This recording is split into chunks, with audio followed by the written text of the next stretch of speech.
السلام علیکم ورحمۃ اللہ وبرکاتہ۔ زکوٰۃ کورس آج کی نشست میں زکوٰۃ کے احکام و مسائل اختصار کے پیش نظر قرآن و حدیث کی روشنی میں پیش کرنے کی کوشش کروں گا انشاءاللہ العزیز۔ زکوٰۃ کی اہمیت اللہ رب العالمین نے ارشاد فرمایا، اعوذ باللہ من الشیطان الرجیم، خذ من اموالہم صدقہ تطہرہم وتزکیہم بہا۔ اے پیغمبر علیہ السلام، آپ ان کے اموال میں سے زکوٰۃ وصول کریں تاکہ آپ انہیں پاک کر دیں۔ سورۃ التوبہ آیت نمبر 103 ہے۔ زکوٰۃ اسلام کے ارکان میں سے ایک ہے۔ صحیح بخاری حدیث نمبر 8، صحیح مسلم حدیث نمبر 16۔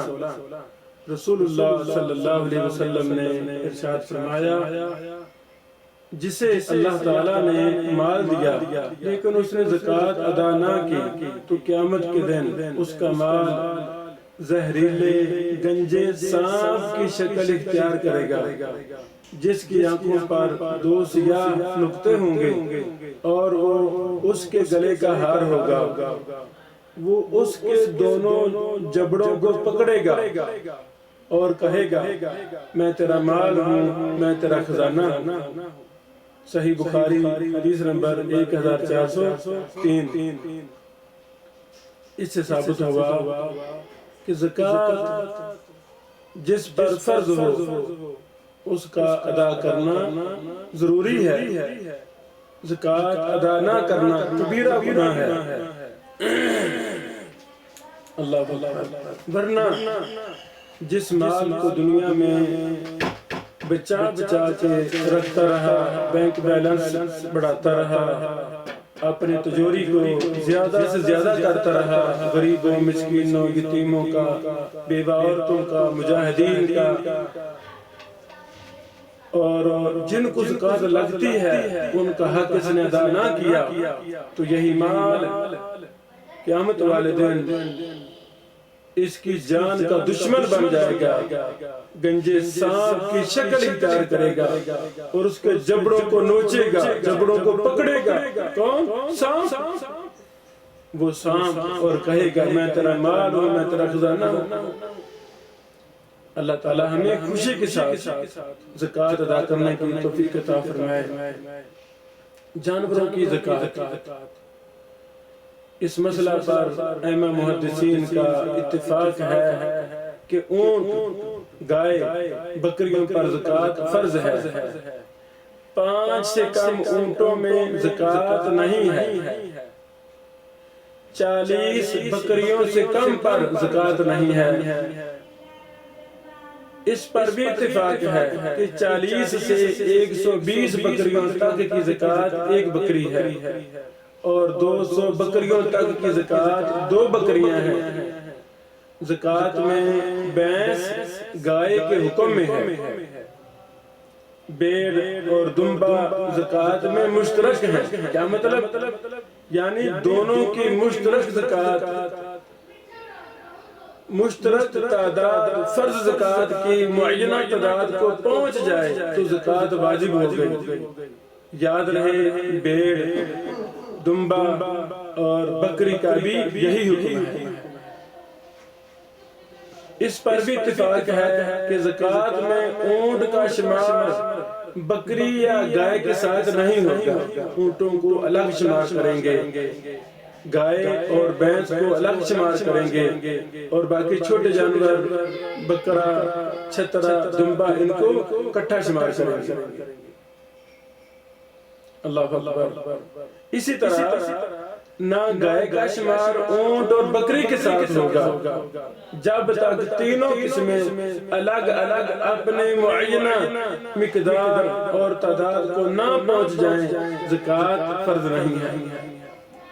یہ ساری بحث امام ابن المنذر رحمہ اللہ نے اپنے کتاب الاجماع میں لکھی ہے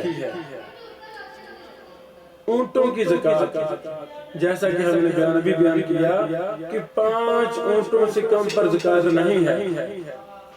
جب اونٹوں کی تعداد 5 ہو جائے تو ان پر 1 بکری زکوٰۃ ہے، اور پھر 24 اونٹوں تک کی زکوٰۃ بکریوں کی صورت میں ادا کی جائے گی، یعنی 5 اونٹوں سے لے کر 24 اونٹوں تک 1 بکری ادا کی جائے گی۔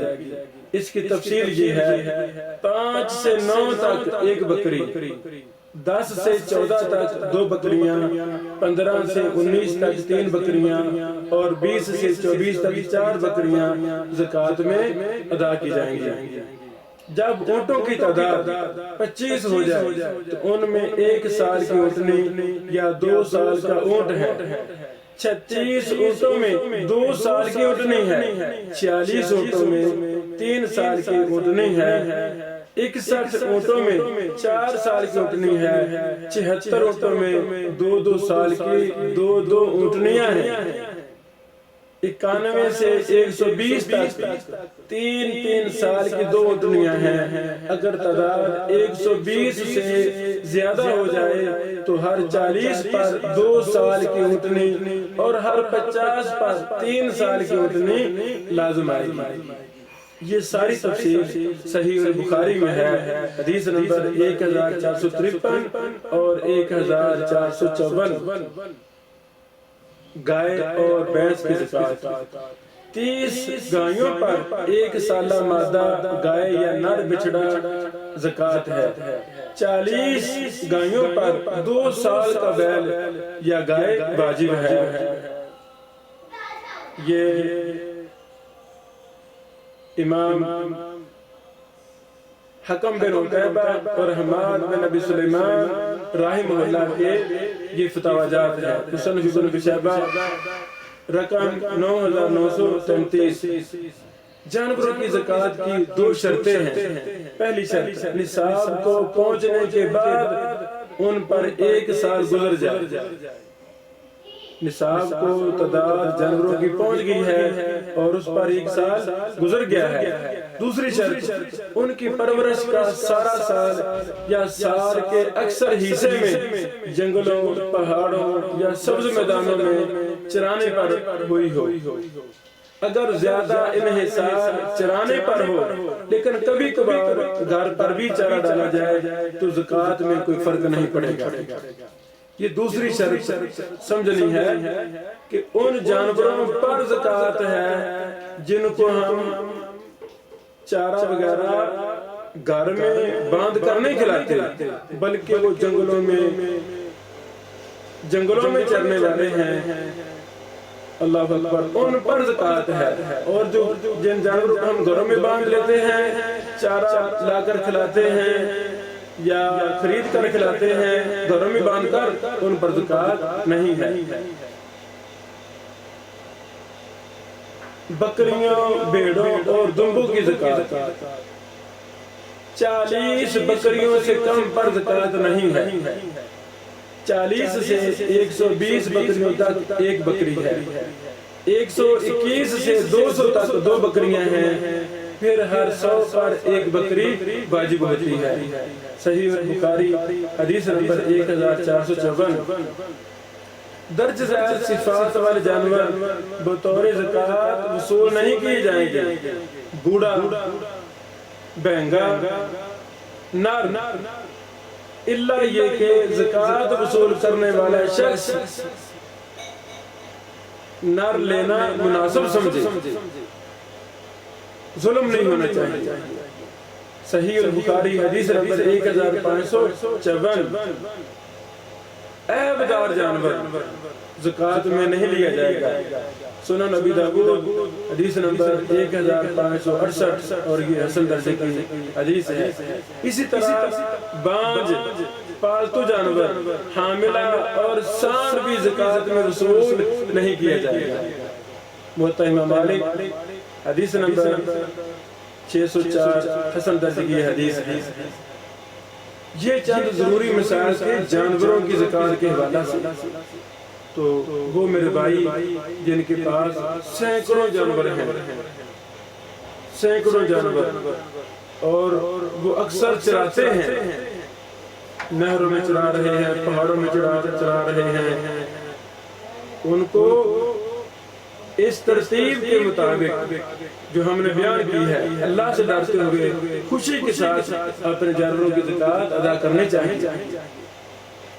دوسری صورت سونے اور چاندی میں زکوٰۃ، سونے اور چاندی میں زکوٰۃ۔ جانوروں کے حوالے سے ایک اور ہم بات، جانوروں کے 300 سے شرعی احکام و مسائل ہیں جن کا تعلق جانوروں کے ساتھ ہے، اور وہ میرے کسان بھائی، وہ میرے چرواہے بھائی جن کا 24 گھنٹے جانوروں کے ساتھ اٹھنا بیٹھنا ہے، جانوروں کے ساتھ ان کا زندگی گزر جاتی ہے، لیکن ان کو افسوس کے ساتھ کہہ رہا ہوں کہ جانوروں کے ضروری مسائل کا بھی پتہ نہیں ہوتا، کیونکہ ہم خود دیہاتی لوگ ہیں، اور جانور رکھنا یہ ہمارے ہر گھروں کا ایک چھوٹا سا ذریعہ معاش بھی ہوتا ہے، لیکن افسوس کہ ایسے لوگوں کو جانوروں کے مسائل کا پتہ نہیں ہے۔ کافی عرصہ پہلے 10-15 سال پہلے مجھے اللہ تعالیٰ نے توفیق دی، میں نے جانوروں کے احکام کا انسائکلوپیڈیا تیار کیا تھا، لیکن افسوس کہ وہ میری طرف سے پریس میں جا چکا تھا، شائع ہونے کے لیے جا چکا تھا، بارہا تصحیح کر دی تھی، سب مکمل تھے، لیکن وہ گم ہو گیا۔ اللہ تعالیٰ میری مدد فرمائے، اور یہ جانوروں کے احکام کا انسائکلوپیڈیا، اس میں میں نے تقریباً 350 شرعی مسائل جمع کیے تھے جانوروں کے حوالے سے، اور یہ پرانی میری کتابوں میں سے ہے، لیکن یہ مفقود ہے، یعنی گم ہی ہو گئی۔ اللہ تعالیٰ ثانی فرمائے۔ سونے اور چاندی میں زکوٰۃ، سب سے پہلی بات اس پر اتفاق ہے کہ 20 مسقال سونے پر جس کی قیمت 200 درہم ہے زکوٰۃ فرض ہے، اور اس پر بھی اتفاق ہے کہ 20 مسقال سے کم سونے پر جس کی قیمت 200 درہم سے کم ہو اس پر زکوٰۃ فرض نہیں۔ نیز سونا چاندی کے نامعلوم خزانے دستیاب ہونے پر 5واں حصہ زکوٰۃ ادا کرنا ضروری ہے۔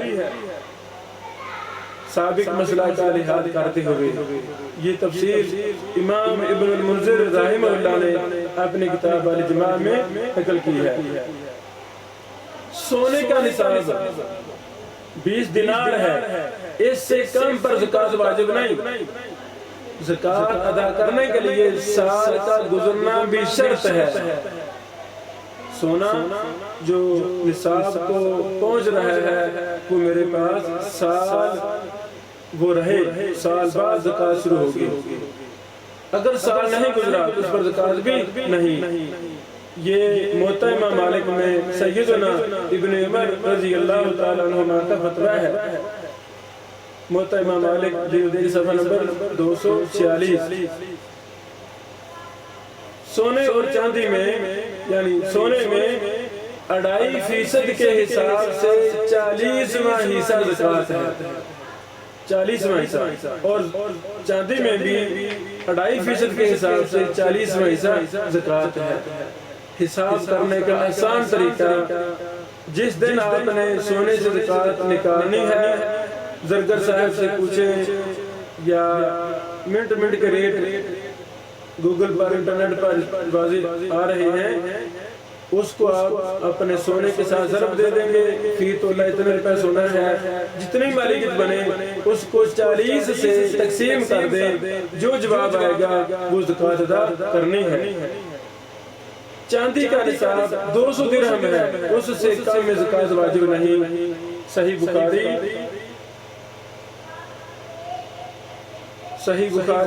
حدیث نمبر 1447 ہے، صحیح مسلم حدیث نمبر 979 ہے۔ چاندی میں بھی 40واں حصہ زکوٰۃ ادا کرنی ہے، صحیح بخاری 1454 نمبر حدیث ہے۔ موجودہ دور میں، آج کے دور میں سونے کا نصاب 7.5 تولے بنتا ہے، 7.5 تولے، کیونکہ 20 دینار 7.5 تولے ہی بنتا ہے۔ مگر بعض علماء کے نزدیک سونے کا نصاب 70 گرام مانا گیا ہے، کیونکہ ان کے نزدیک 20 دینار 70 گرام بنتا ہے۔ موجودہ دور میں چاندی کا نصاب 52.5 تولے 600 گرام بنتا ہے، کیونکہ ان کے نزدیک 200 درہم 52.5 تولے بنتا ہے۔ مگر بعض علماء کے نزدیک چاندی کا نصاب 460 گرام مانا گیا ہے، کیونکہ ان کے نزدیک 200 درہم 460 گرام بنتا ہے۔ یاد رہے کہ چاندی اور سونے کا نصاب الگ الگ ہے۔ زیورات میں بھی زکوٰۃ ہے۔ ہر طرح کا سونا، خواہ وہ زیور کی شکل میں ہو یا زیور کے علاوہ کی شکل میں ہو، ہر طرح کے سونے میں زکوٰۃ ہے۔ وہ زیور خواتین پہنتی ہوں یا بنوا کے گھر رکھا ہو کبھی کبھار پہنے، ہر طرح کے سونے پر زکوٰۃ ہے۔ زیورات میں بھی زکوٰۃ ہے۔ اس کی دلیل ابو داؤد حدیث نمبر 1563، سنن ترمذی حدیث نمبر 637 اور یہ حسن درجے کی ہے۔ یاد رہے یہ زکوٰۃ ہر سال ادا کرنی ہے۔ ابھی 10 دن پہلے لاہور سے ایک ہماری بہنہ نے فون پہ مجھ سے یہ مسئلہ پوچھا کہ میں زکوٰۃ ہر سال ادا کرتی ہوں تو دل میں یہ باتیں وسوسے آتے ہیں، یہ تو میرا پیسہ ختم ہو رہا ہے، میں ہر سال کافی زیادہ زکوٰۃ ادا کرتی ہوں، میں کیا کروں؟ اب وہ عورت بیچاری سوچ رہی ہے، ہیلے بہانے تلاش کر رہی ہے، میرے اتنے بچے ہیں، میں بچے میں بنا تقسیم کر دوں تاکہ زکوٰۃ سے بچ جاؤں۔ پھر میں نے ان کو تنبیہ کی، بہن کہ اللہ تعالیٰ نے مال دیا ہے، آپ اس کو تجارت میں لگائیں، شرعی کاروبار میں لگائیں، کاروبار کریں، انشاءاللہ یہ پیسہ بھی بڑھے گا، زکوٰۃ بھی بڑھتی رہے گی، انشاءاللہ غریبوں کا زیادہ پیدا ہوگا۔ لیکن ہیلا بہانہ اس میں نہیں اختیار کرنا، ورنہ اللہ تعالیٰ ناراض ہو جائے گا۔ یہ اللہ نے دیا ہے، تو اگر آپ زکوٰۃ نہ دیں گی تو بڑی جلدی یہ ختم ہو جائے گا۔ زکوٰۃ دینے سے مال محفوظ ہوتا ہے، زکوٰۃ دینے سے فرض ادا ہوتا ہے، زکوٰۃ دینے سے اس مال میں خیر و برکت بڑھتی ہے، وہ مال بڑھتا ہے، کم نہیں ہوتا۔ کہ شیطان کہتا ہے ہمیں کہ آپ کا مال کم ہو رہا ہے، ایسی بات نہیں ہے۔ میں نے پھر اس بہن کو تنبیہ یہ بھی کہا، بہن زکوٰۃ دیتی ہے تو تیرے پاس یہ سونا 10-20 تولے محفوظ ہے، آج زکوٰۃ دینا بند کر دے تو بڑی جلدی چور ڈاکو آپ کا سونا لے جائیں گے، آپ کے ہاتھوں سے نکل جائے گا، کیا فائدہ پھر؟ اس بہنوں کو سمجھ لگی کہ ہاں مجھے خوشی سے زکوٰۃ دینی ہے، اس میں مجھے کوئی پریشانی لینی نہیں۔ مال تجارت میں زکوٰۃ، تجارت کے مال میں زکوٰۃ فرض ہے۔ امام بخاری رحمہ اللہ نے باب قائم کیا ہے محنت اور تجارت کے مال میں زکوٰۃ ادا کرنا، کیونکہ اللہ رب العالمین نے فرمایا ہے اے ایمان والو اپنی پاکیزہ کمائی سے خرچ کرو۔ سورۃ البقرہ آیت نمبر 267، صحیح بخاری قبل حدیث 1445۔ اس مسئلہ پر اتفاق ہے کہ مال تجارت میں سال گزر جانے پر زکوٰۃ فرض ہے۔ نیز ہر قسم کے مال تجارت میں زکوٰۃ ضروری ہے، خواہ فروٹ، سبزیاں، گاڑیاں، شو روم وغیرہ ہوں۔ نیز ہر قسم کے جانور جس کی بھی تجارت کی جاتی ہے اس پر زکوٰۃ فرض ہے۔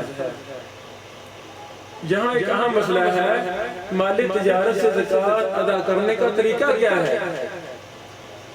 نقد رقم کی گنتی کی جائے، پھر ہر قسم کے سامان تجارت کی قیمت کا اندازہ کر کے دونوں کو ایک جگہ جمع کر لے۔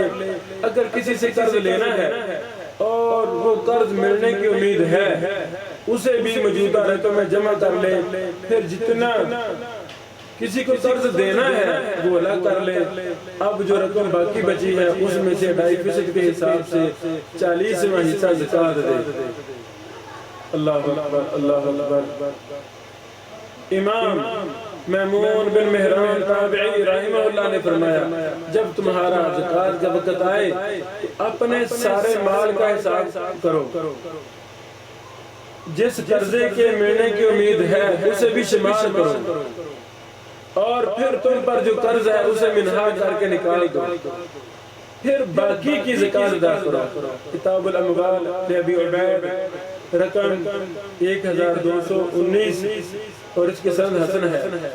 ہر قسم ہر وہ چیز جو تجارت کے لیے نہیں بلکہ ذاتی استعمال کے لیے ہے، مثلا گھر یا دکان کی عمارت، مشینری، فرنیچر وغیرہ، اور جن کی خرید و فروخت نہیں کی جاتی ان پر زکوٰۃ نہیں ہے، لیکن اگر یہی چیزیں تجارت کے لیے ہوں ان پر زکوٰۃ ہے، نیز آلات تجارت پر زکوٰۃ نہیں ہے۔ ہر قسم کے پھل اور ہر جنس پر زکوٰۃ واجب ہے۔ چوتھا مسئلہ، ہر پھل اور کھیتی جو زمین سے پیدا ہوتی ہے اس سے زکوٰۃ نکالنا ضروری ہے۔ ارشاد باری تعالیٰ ہے، کٹائی کے دن اس کا حق ادا کرو، سورۃ الانعام آیت نمبر 141۔ زرعی پیداوار میں زکوٰۃ ادا کرنے کو عشر کہا جاتا ہے۔ یہاں رک کر میں تنبیہ کرنا چاہتا ہوں، گندم میں زکوٰۃ ہے تو گندم کے گوسا توڑی جسے ہم کہتے ہیں اس پر بھی زکوٰۃ ہے، چاول پر زکوٰۃ ہے تو چاولوں کا جو پرالی جسے ہم کہتے ہیں اس پر بھی زکوٰۃ ہے۔ اسی طرح مکئی پر زکوٰۃ ہے تو مکئی کے تکے، مکئی کے دیگر چیزوں پر ان پر بھی زکوٰۃ ہے۔ یعنی جو بھی چیز زمین سے نکل رہی ہے، درخت ہیں، باغات ہیں، جنگلات ہیں، بانس ہیں، اور ان کو ہم بڑا زیادہ فائدہ لیتے ہیں، ان پر زکوٰۃ، سبزیوں پر زکوٰۃ ہے۔ کچھ اہل علم سے جب ہماری بحث ہوئی وہ شہری ماحول کے تھے تو کہتے نہیں جی سبزیوں پر زکوٰۃ نہیں ہے۔ بات کی وہ تو ضعیف ہے، سمجھدار کتنے والی، ہاں یہ بھی زمین سے نکل رہی ہے سبزیاں، ان پر بھی زکوٰۃ ہے۔ ان کو بات سننے لگی، میں نے کہا محترم آپ میرے علاقہ میں آئے، ہم دیہاتی لوگ ہیں، ہمارے دیہاتوں کے دیہات سبزیاں ہیں، وہ بانس میں زکوٰۃ نہیں سمجھ دیتے۔ میں نے کبھی آئے ہماری طرف دیہاتوں کے دیہات بانس ہیں، لوگ سالانہ کروڑوں روپے کی سبزیاں فروخت کرتے ہیں، کروڑوں روپے کے وہ فروخت کرتے ہیں بانس، پھر توڑی کے مسائل، پرالی کے مسائل، یہ دیگر چیزیں۔ تو بھائی جان ہمارے دیہاتوں میں جو امیر لوگ ہیں ان کی 100 ایکڑ کی گندم ہوتی ہے، 100 ایکڑ منجی ہوتی ہے ان کی، ماشاءاللہ ان کی کیلی، توڑی اور پرالی یہ لاکھوں روپے میں جاتی ہے۔ تو پھر ان کو یہ مسائل سمجھا گیا۔ بہرحال عشر ادا کرنے کا طریقہ، جو زمین نہروں اور آسمانی بارش کے ذریعے سے سیراب ہوتی ہے اس میں سے 10واں حصہ نکالا جائے گا، اور جس زمین کو جانوروں وغیرہ کے ذریعے سیراب کیا جاتا ہے اس میں سے 20واں حصہ جانوروں کے ذریعے پانی نکالا جاتا ہے، یا انجن ہے، ٹیوب ویل ہے، آج کل سولر سسٹم آ گیا ماشاءاللہ۔ تو یہ جو مشقت سے ہم پانی حاصل کرتے ہیں، نہری پانی کا معاملہ ہم سالانہ بل ادا کرتے ہیں گورنمنٹ کو، تو جو مشقت سے پانی حاصل کرتے ہیں اس پر 20واں ہے، اور جو فری میں پانی آسمانی بارش آ گئی ہے وغیرہ وغیرہ اس سے جو سیلاب ہو رہی ہے، زمین سیلاب ہو رہی ہے ان پر 10واں حصہ ہے۔ یہ حدیث صحیح مسلم حدیث نمبر 981 ہے۔ ایک دوسری حدیث میں ہے کہ وہ زمین جو آسمان یا چشمے سے سیراب ہوتی ہے یا وہ خود نمی کی وجہ سے سیراب ہو جاتی ہے اس کی پیداوار میں سے 10واں حصہ زکوٰۃ ہے، اور جسے کنویں سے پانی کھینچ کر سیراب کیا جاتا ہے اس کی پیداوار میں سے 20واں حصہ زکوٰۃ ہے۔ صحیح بخاری 1483 نمبر حدیث ہے۔ یاد رہے کہ وہ زمینیں جن کو ایسا پانی دیا جاتا ہے جو مشقت سے حاصل ہوتا ہے یا جس پر بل وغیرہ ادا کیا جاتا ہے اس میں سے بھی 20واں حصہ ہے، اور نہری پانی بھی اسی میں سے ہے کیونکہ گورنمنٹ کی طرف سے اس پر سالانہ ٹیکس لاگو ہوتا ہے۔ ایسی فصل کی پیداوار پر 20واں حصہ زکوٰۃ نکالی جائے گی۔ لیکن جو زمینیں سیراب ہوتی ہیں قدرتی ذرائع سے، مثلا چشمہ، بارش وغیرہ، یا جس پانی کے حاصل کرنے پر مشقت نہ ہوئی ہو یا اس پر بل بھی لاگو نہ آتا ہو، اس زمین کی پیداوار پر 10واں حصہ ہے زکوٰۃ ہے۔ یہ اکثریت پر محمول ہے، یعنی اگر چشموں سے سیراب ہونے والی زمین کو کبھی کبھار ٹیوب ویل وغیرہ کا پانی بھی لگا دیا جائے اس میں 10واں حصہ ہی ہے۔ اسی طرح ٹیوب ویل کے ذریعے سے سیراب ہونے والی زمینیں کبھی کبھار چشموں سے سیراب ہو جائیں اس پر 20واں حصہ ہی ہے۔ تنبیہ، فصل کٹتے ہی اس کی زکوٰۃ یعنی عشر نکالا جائے گا۔ اللہ تعالیٰ نے ارشاد فرمایا اور کٹائی کے دن اس کا حق ادا کرو، سورۃ الانعام آیت نمبر 141۔ شہر میں 10واں حصہ زکوٰۃ ادا کرنی چاہیے۔ شہر سیدنا عبداللہ بن عمر بن عاص رضی اللہ تعالیٰ عنہ سے روایت ہے کہ بنو مطعم کے بلال رضی اللہ تعالیٰ عنہ رسول اللہ صلی اللہ علیہ وسلم کے پاس شہد کا 10واں حصہ لے کر آئے۔ ماشاءاللہ، تو جو ہمارے بھائی ان کا کام شہد کا ہے ان کو بڑی خوشی کے ساتھ زکوٰۃ شہد کی بھی دینی چاہیے، اور جن کی فصلوں میں جن کے درختوں پر شہد بہت زیادہ لگتا ہے ان کو بھی شہد کا زکوٰۃ ادا کرنی چاہیے 10واں حصہ۔ یہ حدیث سنن ابی داؤد حدیث نمبر 1600 ہے، اس کی حسن درجے کی سند ہے۔ اگر جاہلیت کے زمانے کا زمین میں مدفون خزانہ ملے اس پر بھی بطور زکوٰۃ 5واں حصہ دینا فرض ہے، خواہ اس کے حاصل کرنے پر کوئی مشقت نہ اٹھائی ہو۔ رسول اللہ صلی اللہ علیہ وسلم نے فرمایا کہ رکاز دفینے میں 5واں حصہ لیا جائے گا، یعنی جو مدفون خزانہ ملا ہے اس سے 5واں حصہ زکوٰۃ نکالی جائے گی۔ صحیح البخاری حدیث نمبر 1499، صحیح مسلم حدیث نمبر 1710۔ تنبیہ، یاد رہے اس میں سال اور نصاب کی کوئی شرط نہیں، جو زمین سے دفن شدہ خزانہ ملا ہے جب ملے گا فوراً زکوٰۃ اس کا 5واں حصہ ادا کریں گے۔ دیکھیں صحیح بخاری قبل 1499۔ حافظ الدنیا حافظ ابن حجر اسقلانی رحمہ اللہ فرماتے ہیں کہ جمہور علماء کا اسی بات پر اتفاق ہے کہ دفینے میں یعنی مدفون خزانے میں سال کا عرصہ گزرنے کی شرط نہیں لگائی جائے گی، بلکہ فی الوقت 5واں حصہ نکالنا واجب ہے۔ فتح الباری جلد نمبر 3 صفحہ نمبر 365۔ زکوٰۃ کے 8 مصارف ہیں۔ اللہ تعالیٰ نے فرمایا کہ صدقہ صرف فقیروں کے لیے ہے، مسکینوں کے لیے، اور ان کے وصول کرنے والوں کے لیے، اور ان کے لیے جن کے دلوں میں الفت ڈالنا مقصود ہو، اور گردن چھڑانے میں یعنی غلام آزاد کرنے میں، قرض داروں کے لیے، اور اللہ کی راہ میں، اور راستے پر چلنے والے مسافروں کے لیے فرض ہے اللہ کی طرف سے۔ اور اللہ تعالیٰ علم و حکمت والا ہے۔ سورۃ التوبہ آیت نمبر 60۔ فائدہ، ان 8 قسموں میں سے کسی ایک کو صدقہ زکوٰۃ دیا جا سکتا ہے۔ دلیل وہ حدیث ہے جس میں رسول اکرم صلی اللہ علیہ وسلم نے فرمایا کہ زکوٰۃ ان کے اغنیاء سے وصول کی جائے گی اور ان کے فقراء میں تقسیم کر دی جائے گی۔ صحیح البخاری 1395، صحیح مسلم 19 نمبر حدیث۔ قریبی رشتہ داروں کو زکوٰۃ اور صدقات دینا جائز ہے، شرط یہ ہے کہ وہ اس کے اہل و یاد میں سے نہ ہو اور انسان ان کا کفیل نہ ہو۔ یہ سیدنا عطا بن ابی رباح کا فتویٰ ہے، سند صحیح سے ثابت ہے۔ مصنف ابن ابی شیبہ رقم 10,536۔ واضح رہے کہ قریبی رشتہ داروں کو صدقہ خیرات دینا دوہرے اجر کا سبب ہے۔ صحیح بخاری حدیث نمبر 1466 اور حدیث نمبر 1467، صحیح مسلم حدیث نمبر 1000 اور 1001۔ یاد رہے بنو ہاشم اور بنو مطلب پر زکوٰۃ حرام ہے۔ اللہ اکبر۔ رسول اللہ صلی اللہ علیہ وسلم نے فرمایا کہ صدقہ زکوٰۃ آل محمد صلی اللہ علیہ وسلم نے جائز نہیں، یہ تو لوگوں کے مال کی میل کچال ہے۔ صحیح مسلم حدیث نمبر 1072۔ ایک روایت میں ہے کہ یہ محمد صلی اللہ علیہ وسلم اور آل محمد کے لیے حلال نہیں۔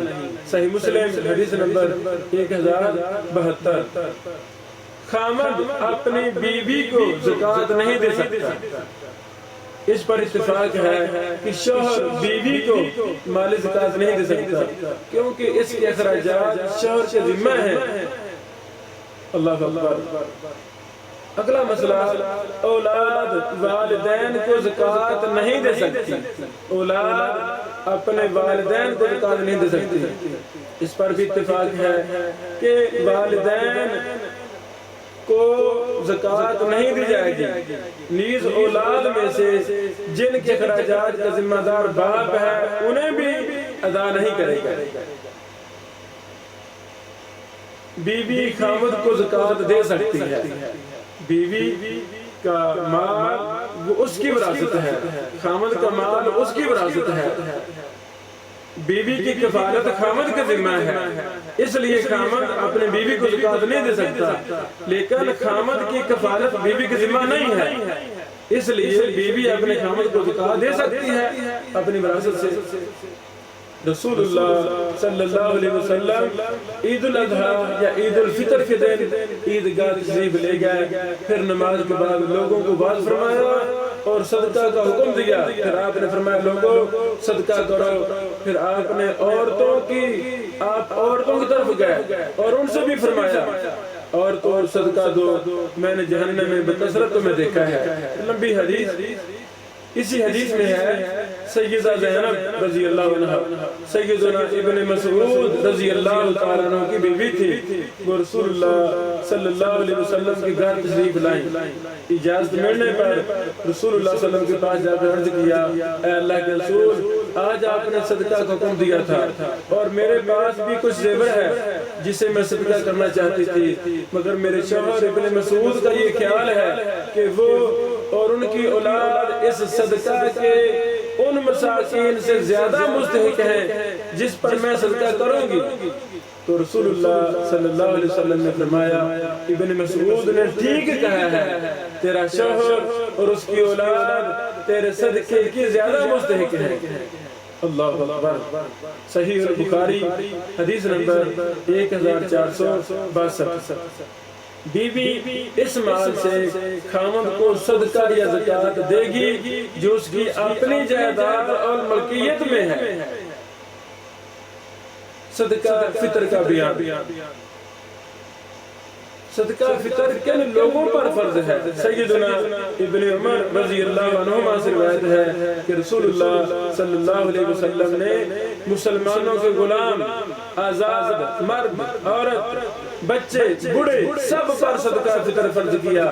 ایک سا تقریباً 2.5 کلو کھجوروں میں سے اور ایک سا جو سے، اور اس کے متعلق حکم دیا ہے کہ یہ فطرانہ نماز عید کے لیے جانے سے پہلے ادا کر دیا جائے۔ صحیح البخاری حدیث نمبر 1503، صحیح مسلم حدیث نمبر 984۔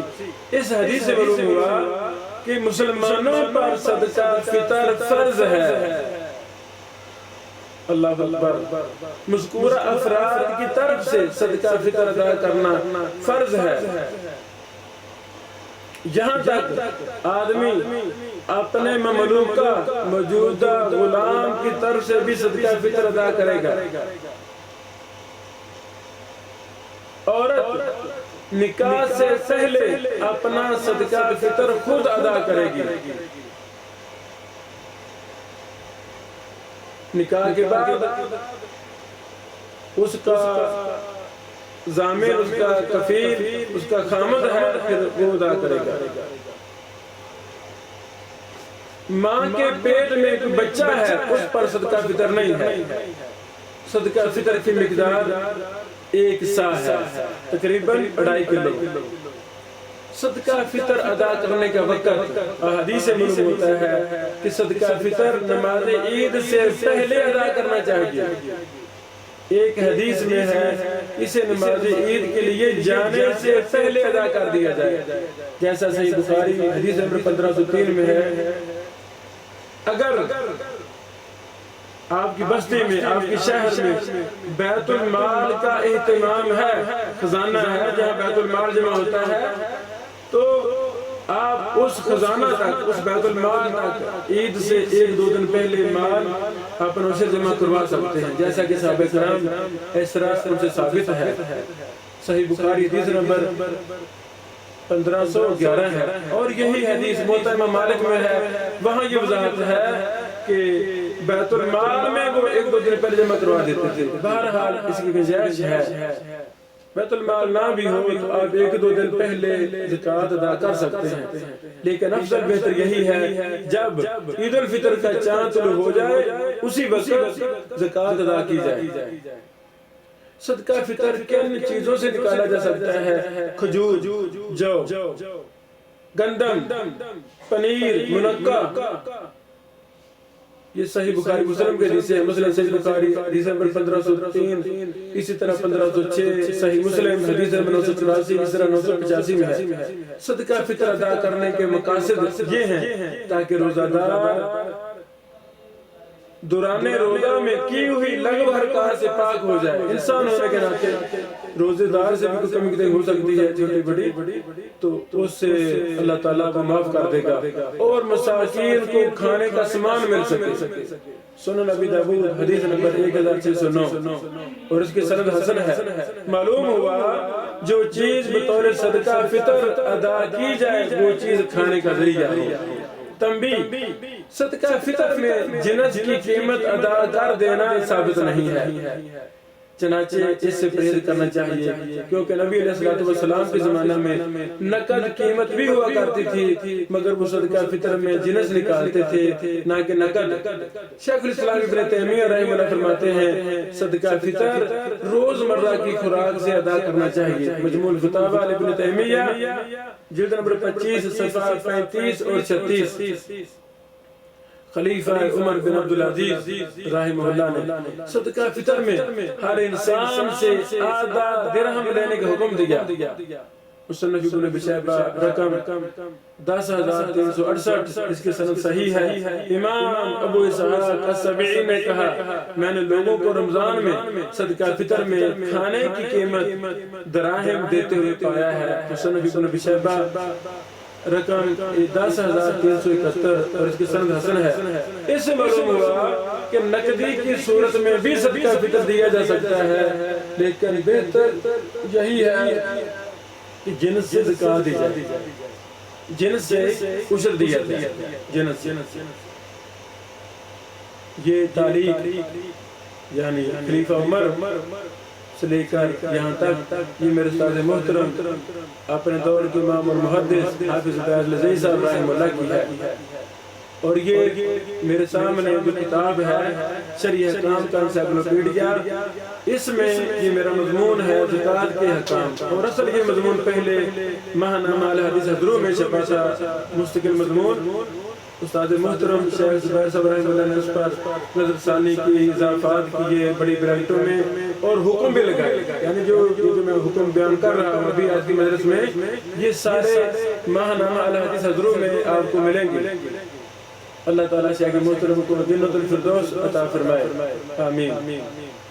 مقروض آدمی پر اس صورت میں زکوٰۃ واجب ہے کہ قرض ادا کرنے کے بعد اس کے پاس اتنا مال موجود ہو جو نصاب کو پہنچتا ہو۔ جو شخص فوت ہو جائے اور اس پر زکوٰۃ واجب تھی تو وصیت اور وراثت پر عمل کرنے سے پہلے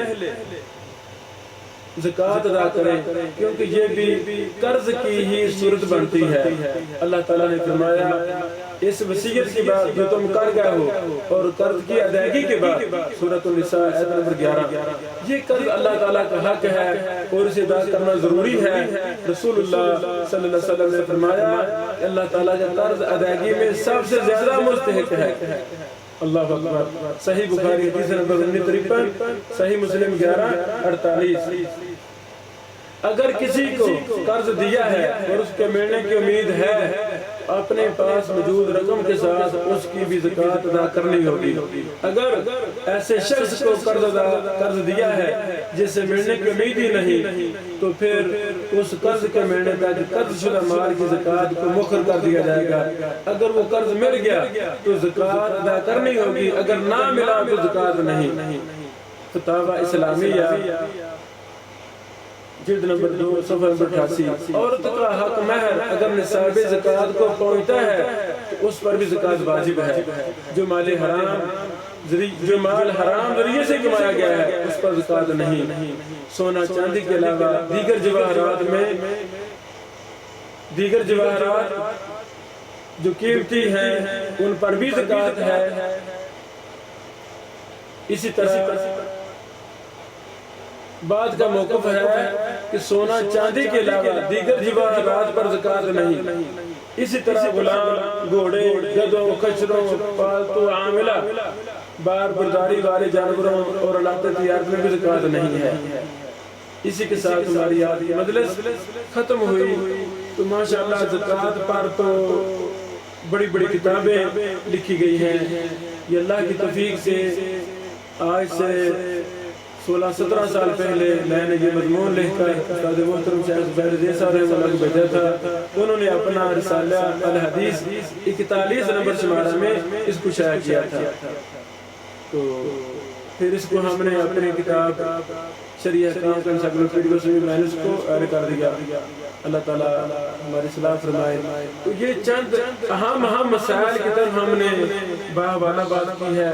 تو زکوٰۃ کے بے شمار اور بھی مسائل ہیں، جدید مسائل ہیں۔